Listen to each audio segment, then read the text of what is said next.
Buscadores, de Emilio Carrillo. Producción y locución, Annie Sisi. La mente, la evolución al servicio de la consciencia. Así, el potencial operativo de la mente es colosal, inmenso, tanto que, como si fuera un ordenador de última generación, su rendimiento no depende estrictamente de ella, sino de la cualificación del usuario.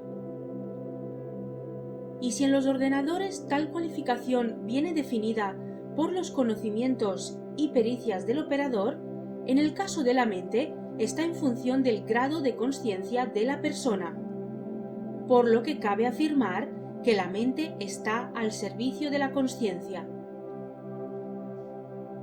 La manifestación de la consciencia es el soy el que soy con el que Dios responde a Moisés. En nuestro plano está relacionada con la honda interiorización de lo que el ser humano es, una unidad integrada a su vez en la unidad de cuanto existe, en la que confluyen de manera armoniosa y equilibrada una dimensión interior y espiritual y otra exterior y material. La consciencia hace factible tal confluencia y plasma la adecuada conexión entre esas dos dimensiones.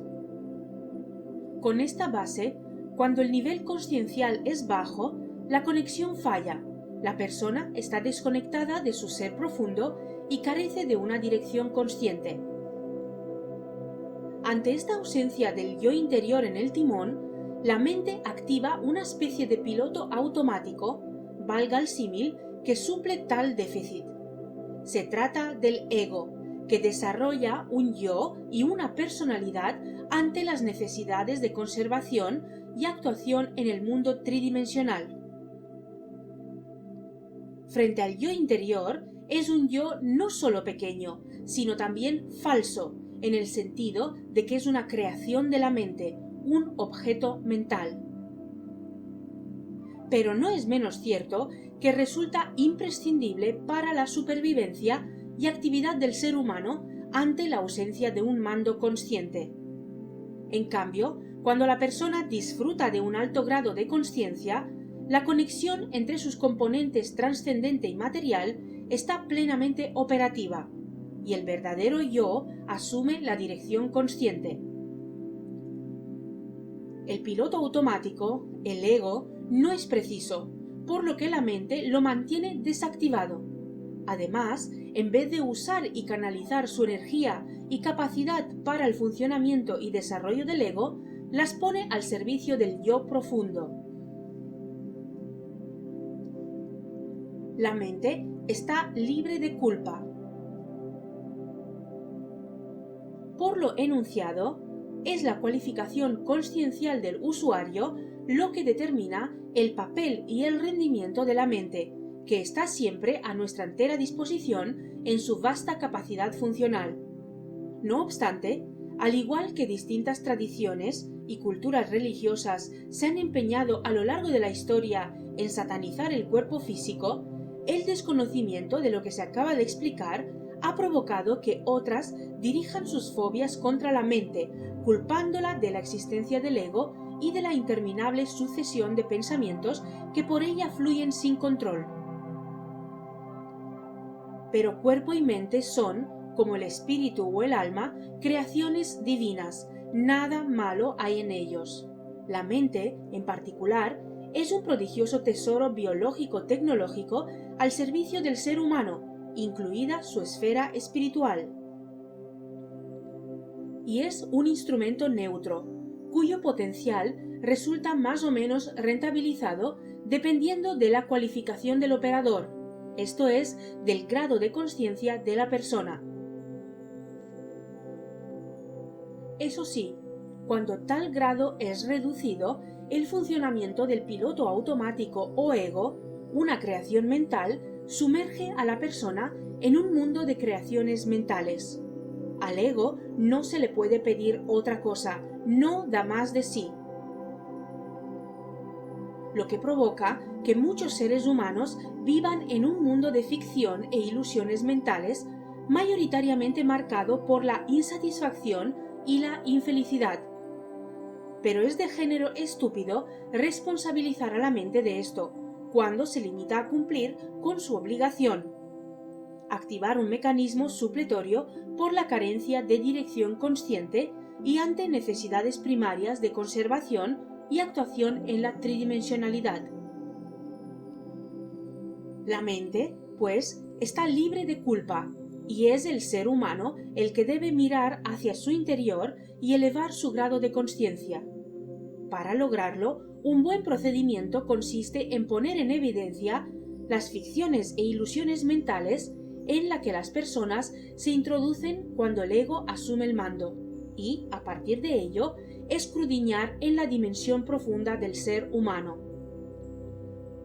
A esto se dedican las páginas que siguen, en las que han influido las aportaciones de Eckhart Tolle, vertidas en obras como El poder de la hora, Practicando el poder de la hora y La nueva conciencia, Gaia Ediciones, Madrid, 2001, 2003 y 2007 respectivamente.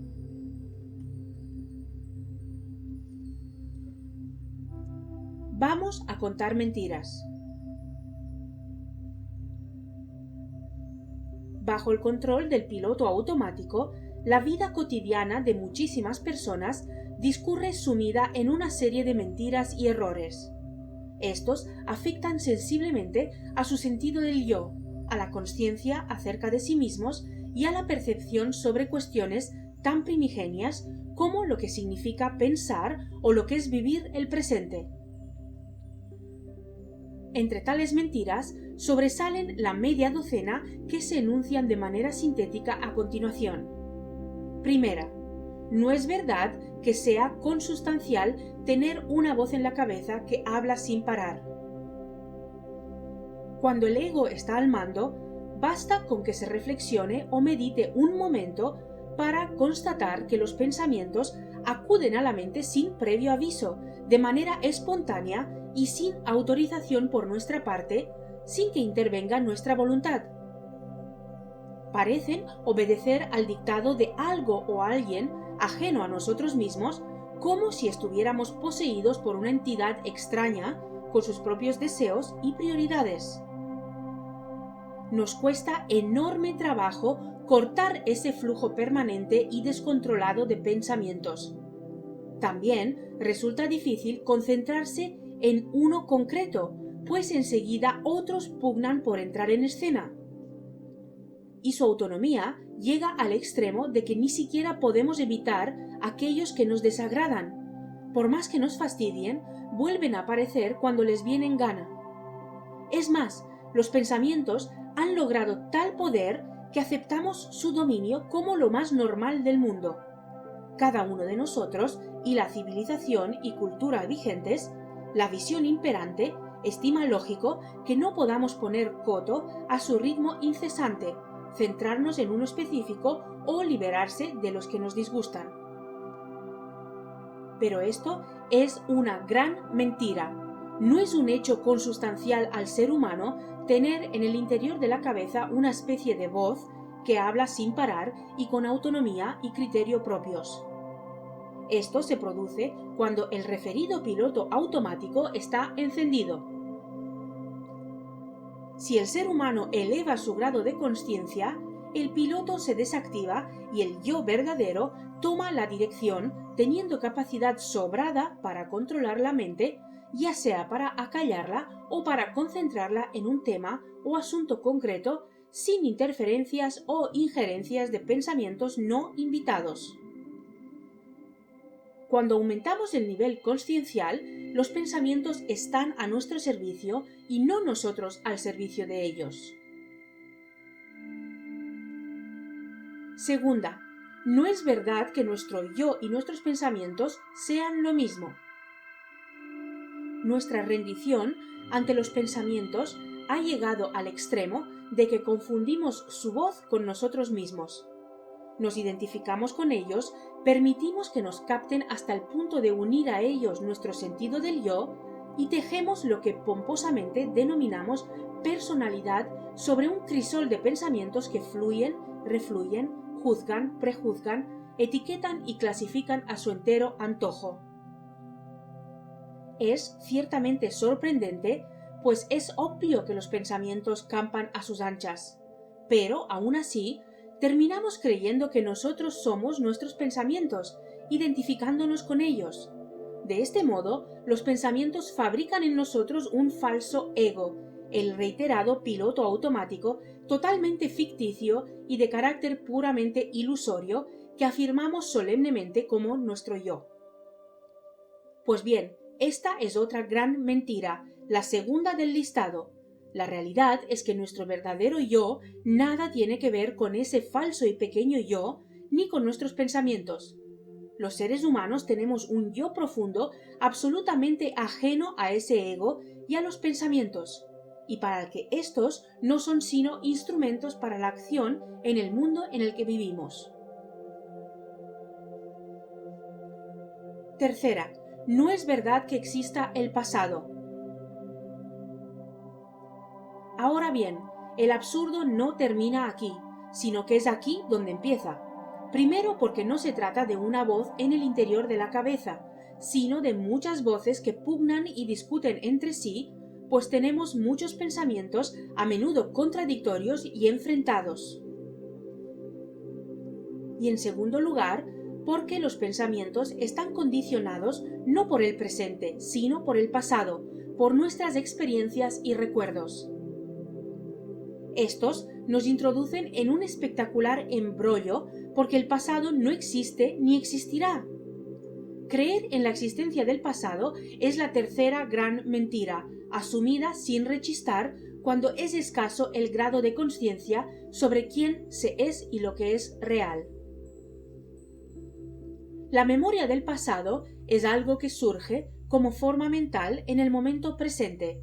Cuando pasó lo que pasó, lo hizo como presente, y después dejó de ser real para configurarse en una creación u objeto mental. Además, tal memoria ni siquiera es del todo certera, pues muchos sucesos del pasado los rememoramos desde la interpretación subjetiva de nuestra pequeña historia personal, sufrimientos y goces, éxitos y fracasos. Y esta suele estar marcada por la insatisfacción, bien por no haber alcanzado lo deseado o porque, habiéndolo conseguido, inmediatamente aspiramos a algo más, a algo nuevo que haga nuestra vida más placentera, completa o genuina. De este modo, y aunque no nos percatemos del desatino, nuestra identidad, personalidad y sentido del yo quedan a merced de unos pensamientos contradictorios que responden a la interpretación subjetiva por parte del ego insatisfecho de un pasado inexistente. Ante esto, no puede sorprendernos que nuestro sentido del yo se halle estrechamente ligado a una sensación de frustración o al menos de carencia de algo, de emociones o cosas. El piloto automático, a falta de una dirección consciente, no da para más, por lo que una gran parte de las personas notan que sus vidas no están llenas, se sienten incompletas. Cunde el desasosiego, configurado ya como santo y seña de la sociedad actual. Cuarta, no es verdad que exista el futuro. ¿Qué hacer ante el desasosiego? Pues como el ayer no nos satisface, miramos hacia el mañana. Se trata de una huida hacia adelante en toda regla. Sobre ella se construye otra falacia, la cuarta gran mentira, el futuro. Puenteando el presente, pasando por encima de él, proyectamos el pasado con sus frustraciones y carencias hacia el futuro. Pero este es solo otra invención de la mente, otro objeto mental. El futuro solo es real cuando ya no es un objeto mental, es decir, cuando deja de ser futuro y se transforma en el momento presente. Sin embargo, al observar el mundo que nos rodea, es fácil constatar que el futuro se ha convertido en una droga a la que se mantiene enganchada una ingente cantidad de personas. La gente se aferra al futuro cual tabla de salvación. También muchos buscadores. Lo consideran imprescindible para salir del agujero emocional en el que han caído, para experimentar nuevos sentimientos y sensaciones, para poseer los objetos que precisan o les ilusionan, para completarse, para ser felices. Desde luego, el futuro es útil para las cosas prácticas, pero más allá no tiene ningún sentido. Está claro que cada cosa que hacemos requiere tiempo para completarse y que hay acciones que han de ejecutarse hoy con la mirada en el mañana o que forman parte de una cadena de tareas que trascienden el ahora. Pero en lo que corresponda hacer en este ahora no son futuro, sino presente. Y en este me debo ocupar de lo que me tengo que ocupar, sean cuales sean sus implicaciones o consecuencias en el tiempo. Son las ocupaciones del momento presente, no las preocupaciones por el mañana. La realidad es que gastamos muchísima energía en las preocupaciones, mientras que ponemos escasa atención en llevar a cabo las ocupaciones de la mejor manera posible.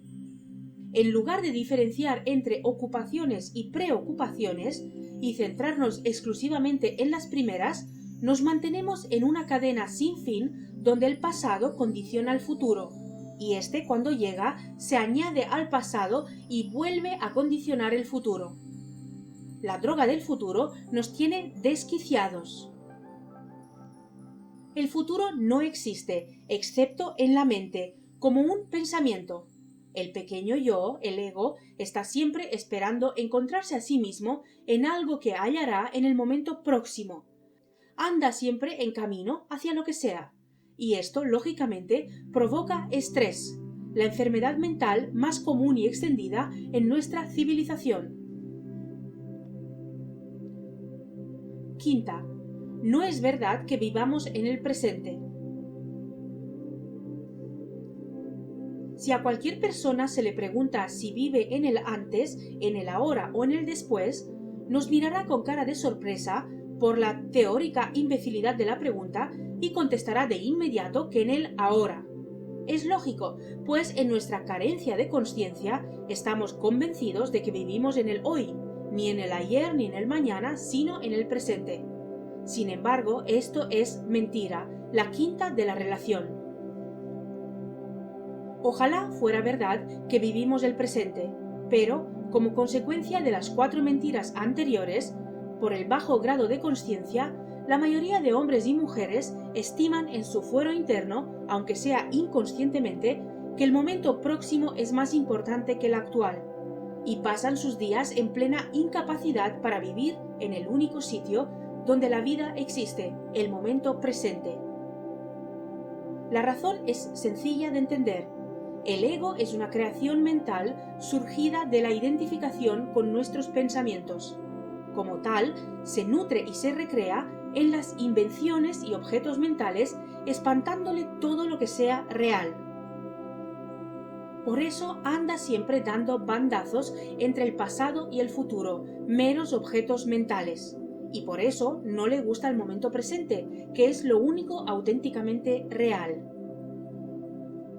El falso yo vive en constante oposición al momento presente o simplemente lo niega.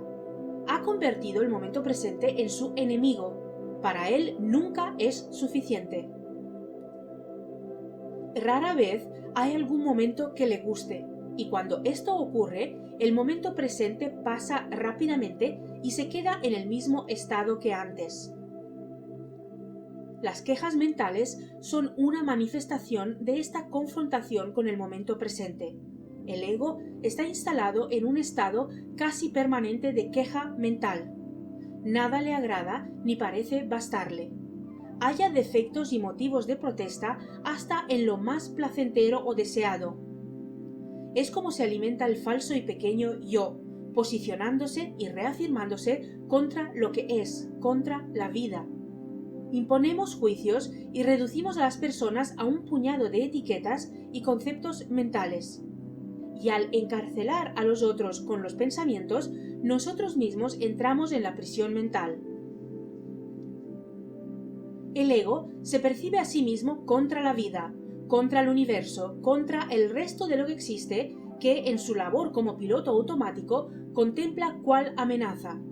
Es una colosal locura que aún se hace mayor debido a que el ego también necesita el mundo que le rodea para cumplir su misión y satisfacer sus aspiraciones.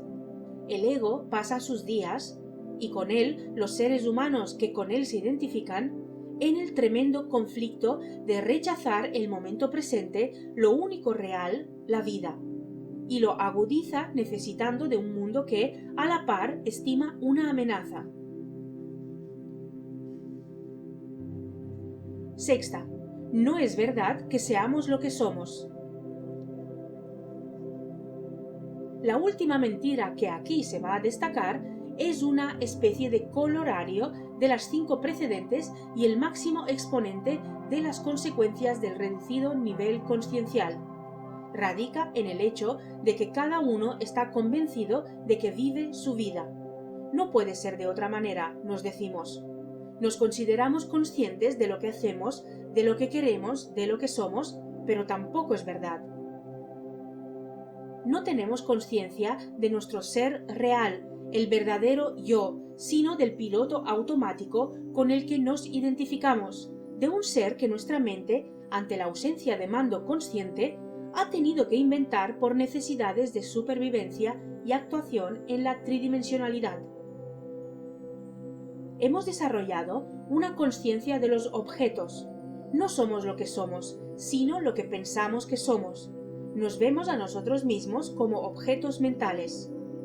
El ego, forjado por los pensamientos, ha sido creado como objeto mental. Mi pequeño yo, mi pequeña historia, mis emociones. Y este objeto mental busca su felicidad en los objetos físicos y mentales, en las obras materiales, en las creencias o teorías mentales y en las emociones estimulantes.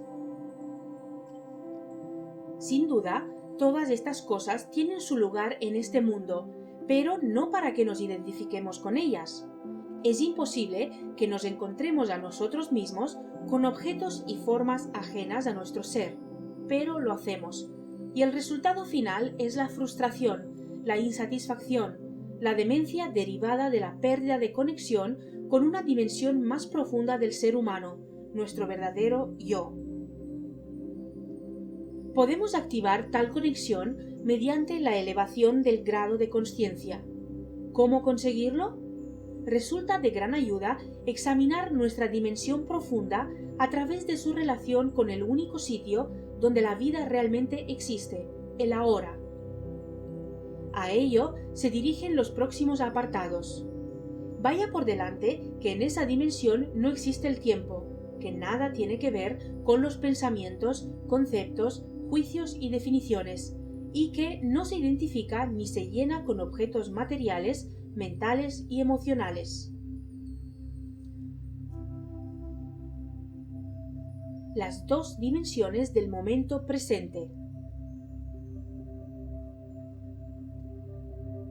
Para adentrarnos en la dimensión profunda del ser humano y su relación con el ahora, es crucial que primero reconozcamos y desvelemos interiormente las mentiras que han sido sintetizadas y por las que ha discurrido nuestra vida. Este reconocimiento es la llave que abre el acceso a esa otra dimensión. Adquiramos conciencia del contenido y consecuencias reales de las mentiras reseñadas y convirtamos esa conciencia en la llave que conduce a nuestra dimensión más profunda. ¿Cuál es la puerta en cuya cerradura hay que introducir la llave? La puerta es la esencia subyacente del momento presente. Veamos por qué. Como ya se ha resaltado, el momento presente es el único sitio donde la vida existe. La vida llena y abundante es la eterna, la que no está sujeta al tiempo, un continuo momento presente en el que lo eterno se desenvuelve. Nuestra dimensión profunda se encuentra donde el ego nunca la buscaría, en el aquí y ahora. No obstante, el momento presente cuenta también con 2 dimensiones, la superficial y cambiante y la subyacente y fija. La primera es la forma del momento presente, sus contenidos percibidos por nuestros sentidos, y es cambiante. De un modo a otro varían los sonidos, silencios y ruidos, las luces y las sombras, la respiración y otras facetas corporales, las circunstancias personales y del entorno, las situaciones, lugares y paisajes, los estados de ánimo, la temperatura y la climatología, los olores y lo que el tacto toca, los pensamientos que transitan por la mente, los sentimientos y emociones, etc.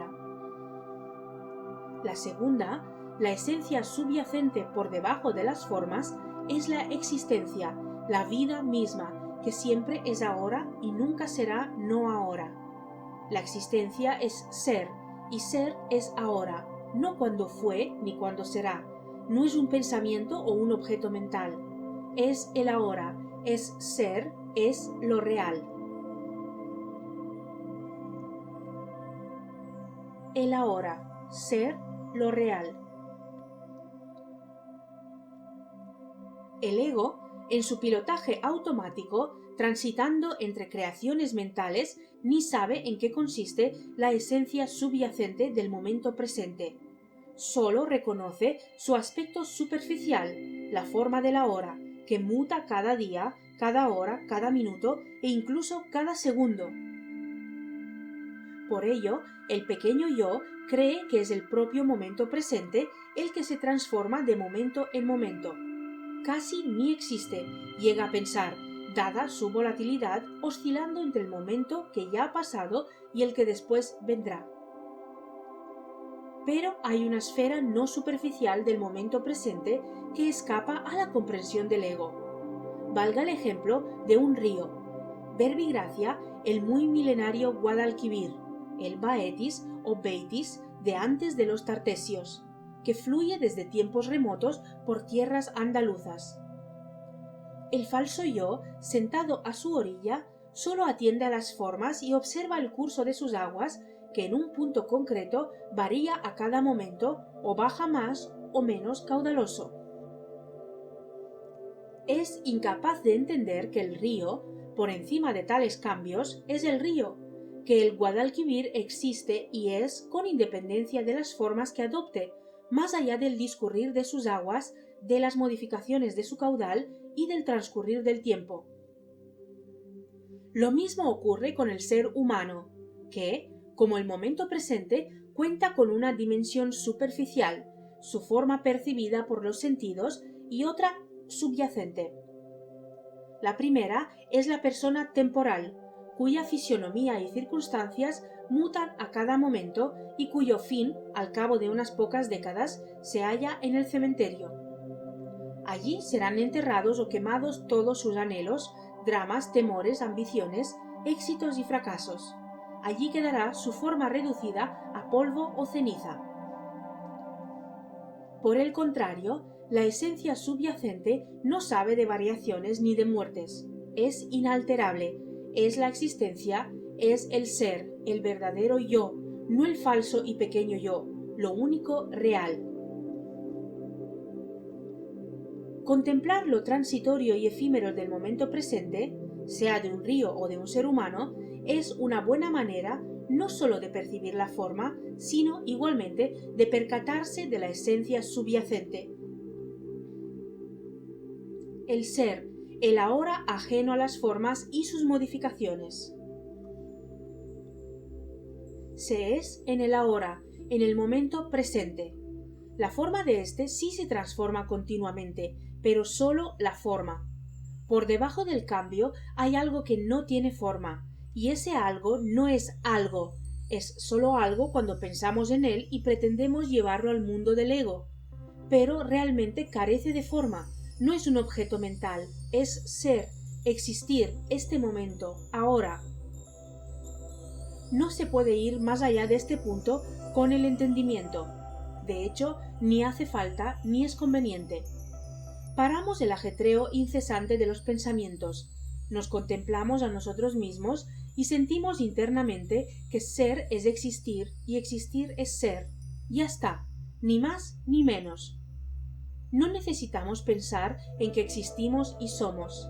Se trata sencillamente de tomar conciencia de ser, de existir.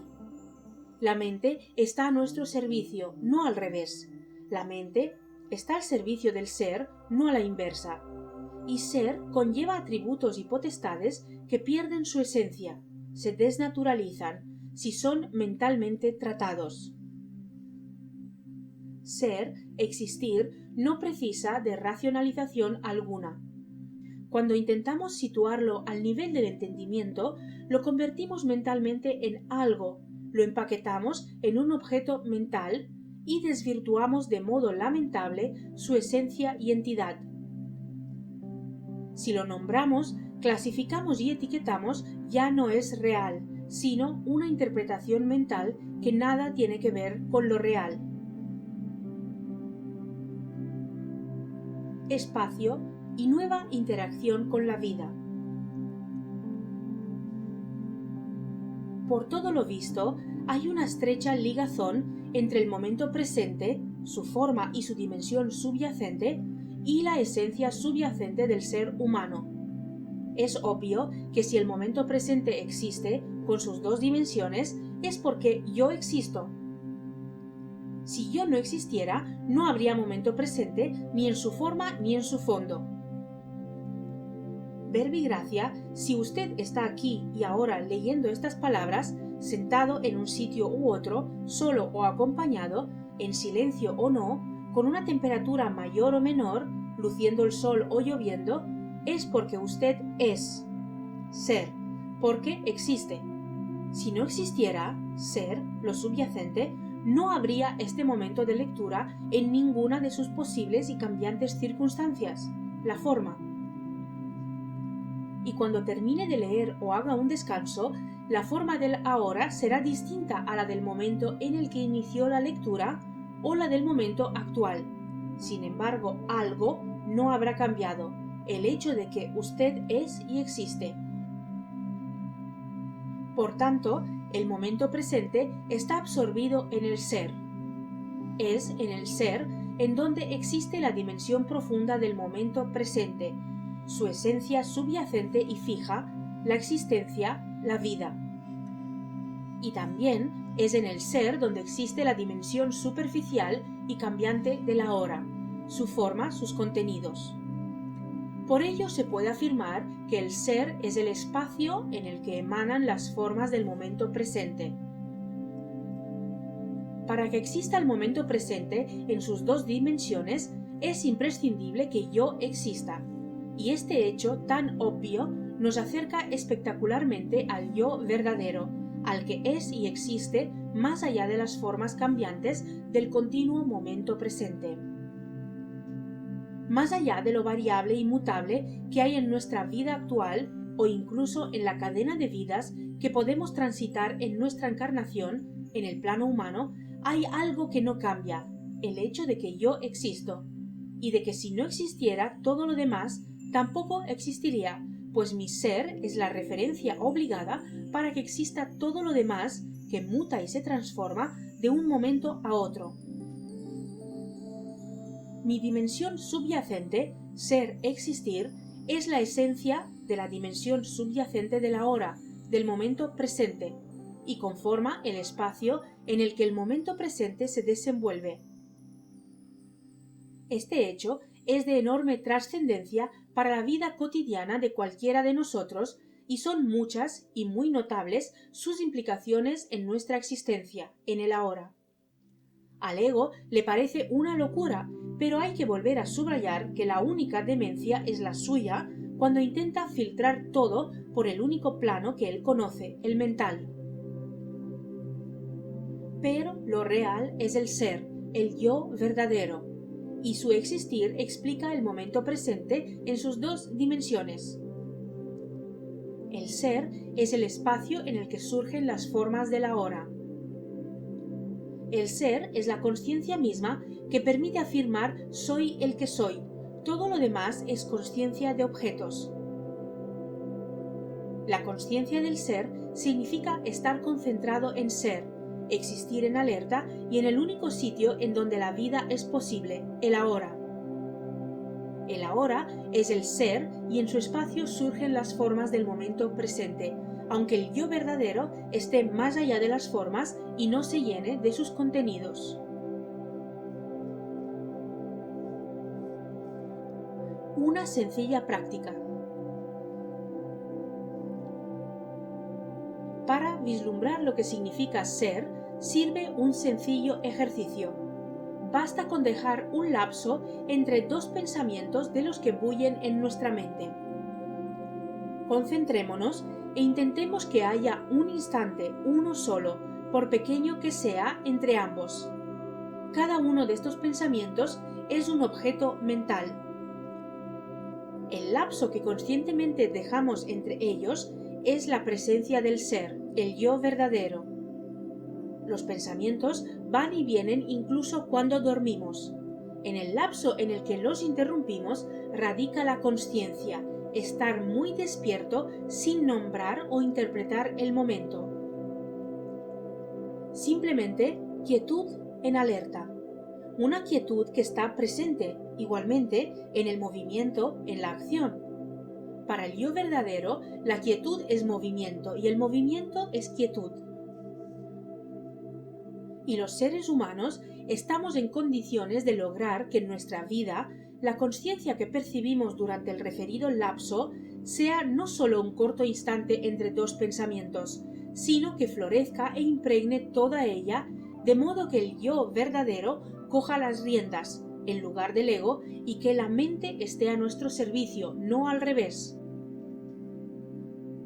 En realidad, todo consiste en ser consciente de que yo soy, de que existo y de que mi ser y existencia es tanto la dimensión subyacente del ahora, inmutable, inalterable, como el espacio en el que surge y se despliega la forma del momento presente, mutable, variable. Y con esta toma permanente de conciencia se produce la conexión entre nuestro yo profundo, interior, eterno y situado más allá de la mente, y el mundo y circunstancias que nos rodean, exterior, efímero y mental, que quedan así bajo el mando del yo verdadero. La nueva visión que esta toma de conciencia aporta es extraordinaria. Yo soy y todo es, y se desenvuelve porque yo soy. Si yo no fuera, nada sería. Yo soy es la razón de cuanto existe. Y, como veremos en próximos capítulos, mi yo soy es idéntico al yo soy del otro y solo se explica y se sostiene en la unidad del ser uno. Like, comenta, suscríbete al canal y comparte. Soy Annie Sisi. Hasta el siguiente vídeo.